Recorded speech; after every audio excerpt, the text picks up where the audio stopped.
sur la décolonisation, donc le DEM2 d'histoire. Nous allons aborder une autre série de causes qui expliquent la décolonisation, c'est-à-dire le contexte international qui était très favorable à la décolonisation. Pourquoi? D'abord parce qu'en petit 1, les deux grands, les États-Unis et l'URSS, sont favorables à la décolonisation pour des raisons quelquefois différentes, mais souvent pour un intérêt qui est souvent à rapprocher. Alors d'abord, pourquoi l'URSS est favorable à la décolonisation? Parce que d'un point de vue idéologique, l'URSS ne différencie pas fondamentalement la relation qu'entretient une colonie et sa métropole et la relation que le prolétariat, les ouvriers, entretient avec la bourgeoisie. Pour elle, ce sont les mêmes rapports, les mêmes combats, les mêmes soutiens, les mêmes rapports de force, les mêmes rapports de domination, les mêmes combats pour supprimer cette domination et les mêmes soutiens à apporter à ceux qui sont dominés et qui tentent de s'émanciper. D'un point de vue politique, pour l'URSS, la décolonisation permettra aussi de diminuer l'influence du capitalisme dans le monde et de diffuser aussi, elle l'espère, le communisme. Pour les États-Unis, pourquoi les États-Unis sont-ils favorables à la décolonisation? Parce que historiquement, il faut se rappeler que les États-Unis sont une ancienne colonie et une des premières colonies, on va dire, à l'époque moderne et contemporaine, à obtenir la décolonisation.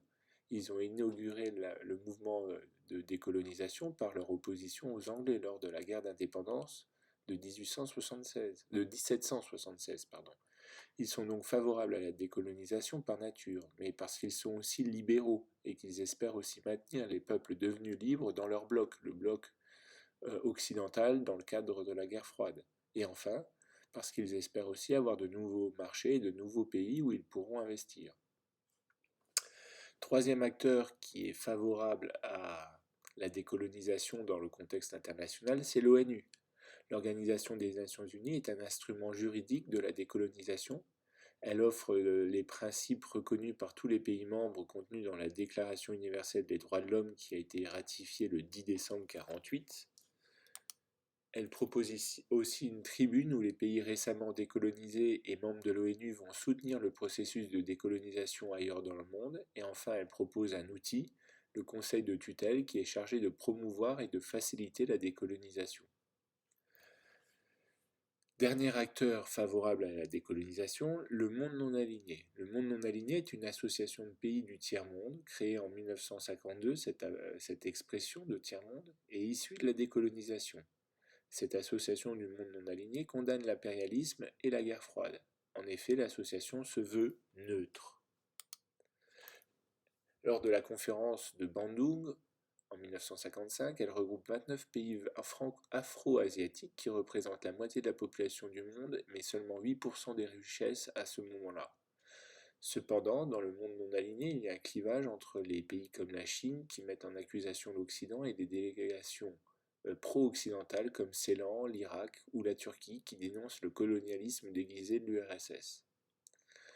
La déclaration finale de la conférence de Bandung du monde non aligné condamne le colonialisme, l'impérialisme, le racisme et fait la promotion de la paix, en particulier au Moyen-Orient, une paix que l'on obtiendra par l'autodétermination et la coopération. Bandung inaugure en matière internationale une nouvelle attitude collective, mais cela reste un principe. La conférence de Belgrade en septembre 1961 va mettre ce principe en action sous la pulsion du Yougoslave Tito, de l'Égyptien Nasser et de l'Indien Nehru. Cette conférence est plus axée sur la paix que sur le colonialisme. Le monde non aligné ne s'exprime pas uniquement lors de conférences, mais il y a aussi des interventions à l'ONU où les pays afro-asiatiques sont de plus en plus nombreux. On pourra terminer par ce schéma qui résume l'ensemble des acteurs, qui permet d'expliquer le soulèvement et le mouvement d'indépendance à partir de 1945. On verra qu'il y a deux types de flèches. La flèche en continu qui présente l'émancipation des Anglais,